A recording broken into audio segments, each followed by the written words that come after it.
circular queue. So this circular queue was introduced in order to overcome the drawbacks of linear queue. So first let us see the drawback of linear queue.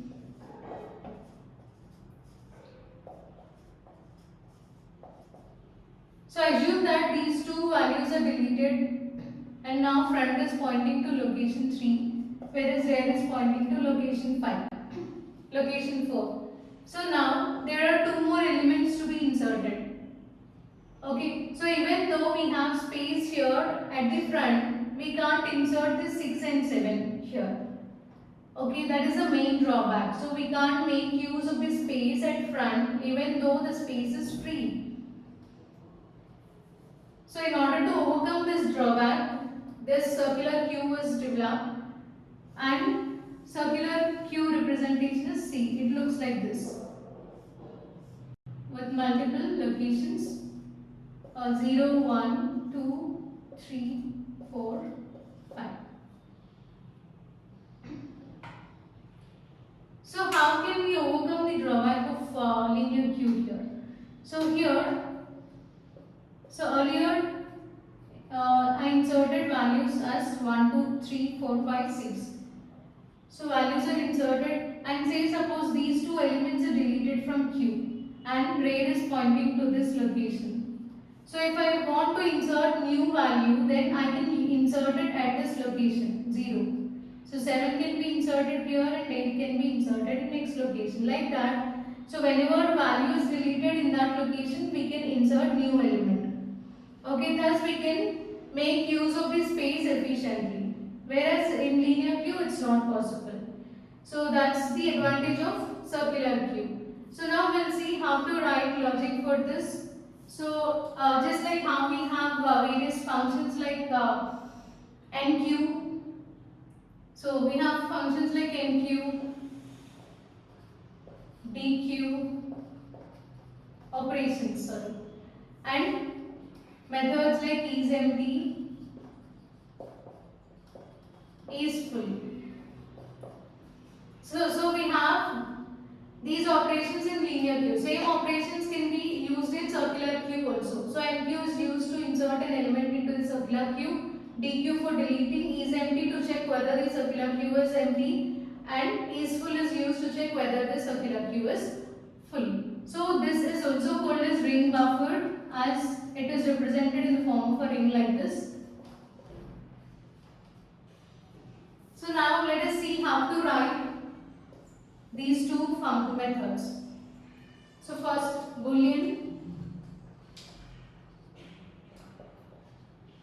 isFull.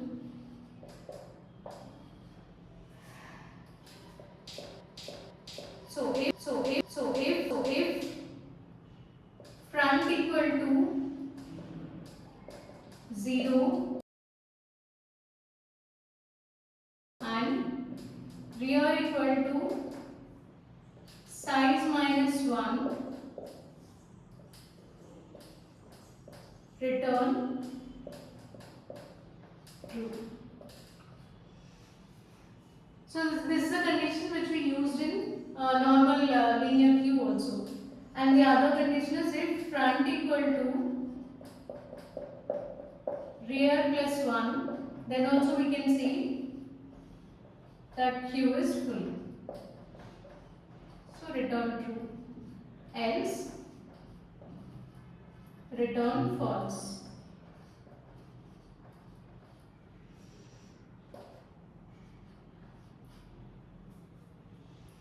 Now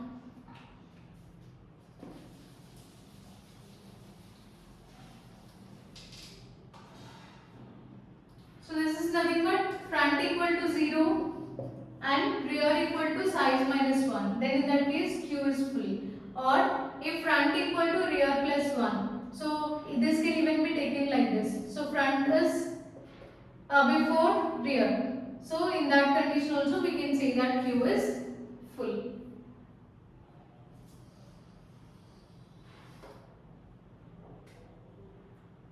Then what is empty?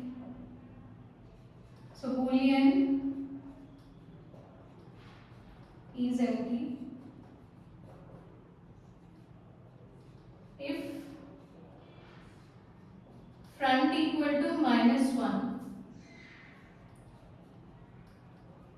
return true, else return false.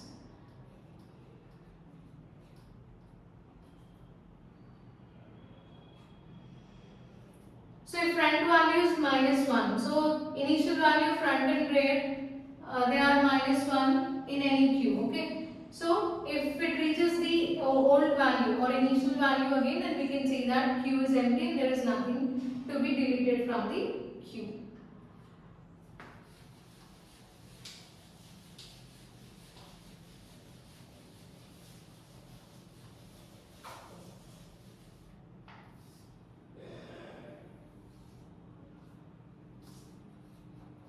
Void enqueue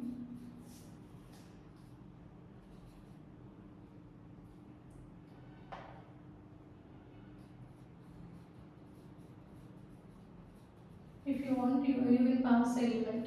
So void enqueue, and here now you need to check if is full.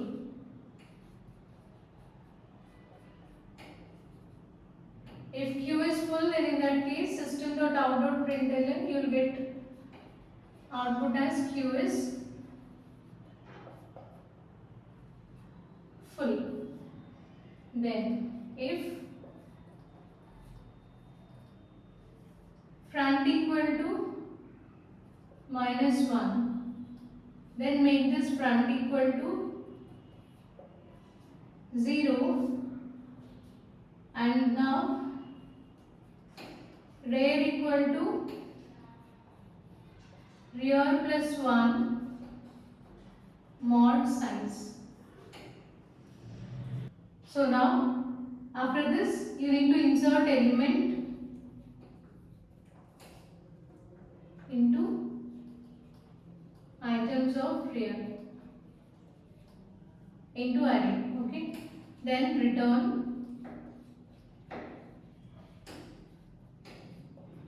element. So before this you can write statement also. So how to write this? So system.out.print. So inserted element and return element.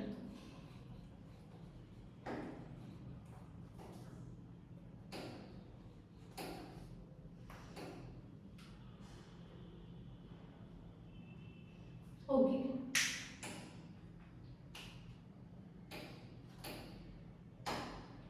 Now we'll check this logic. So if queue is full, then in that case we can't insert anything into the queue, right? This is a queue is full condition. So let us take circular queue.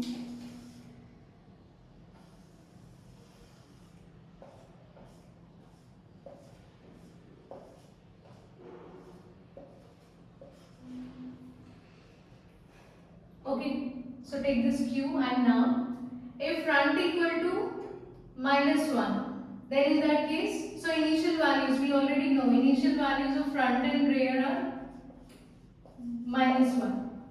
So you need to change this front value to 0, so that front points to 0 location. And rear should be rear plus 1 mod size. So rear plus 1 means -1 plus 1, that is 0. 0 mod size. Size is 5.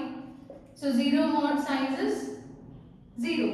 So you need to place value at location 0. Okay. So let us now insert element. So you can insert element into items of 0. So let me insert 1. And here it will be displayed as inserted 1, and you can return that element. Next again, check if queue is full. So queue is not full. So check this condition, if front equal to -1. Front is not equal to -1. So you can change this rear. So rear equal to rear plus 1 mod size. So rear is now, So rear is now rear plus 1 mod size. So rear is already 0. So 0 plus 1 mod size. 1 mod size is 1. Right? So you can store element at location 1 now. So store element at location 1. So let the element be 2.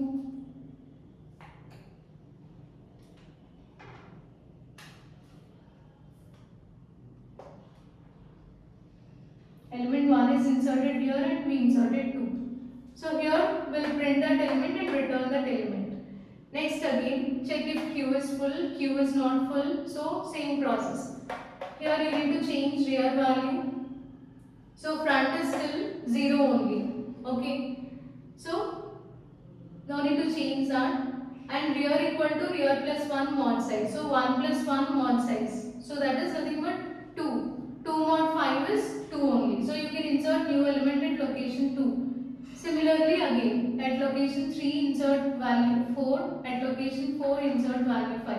Now your rear is pointing to location 4. Okay. Now you need to check if Q is full. So Q is full means if front equal to 0 and rear equal to size minus 1. So front equal to 0 and rear equal to 4. So it indicates Q is full. So now you can't insert any more elements into the Q. For example, this element was deleted and front is now pointing to some other location. Say this location. Now this space is free. So A is full. So this condition is not true. Front is not equal to 0. Okay. Similarly, front equal to rear plus 1. So 4 plus 1 again that is also not true. So in both the cases this indicates that this Q is not full. So you can go to this part. So front equal to minus 1, no. So no need to change any front value. You need to change this rear. So rear equal to rear plus 1 mod size. So rear is 4. So 4 plus 1 is 5. So 5 mod 5 is 0. So you can move to location 0 and insert new element at location 0. Okay, that is the main purpose of writing this rear plus 1 mod size instead of rear plus plus. Rear plus plus means we can't move to location 0 from 4. If you write like this, then you can move to this location also if this value is deleted.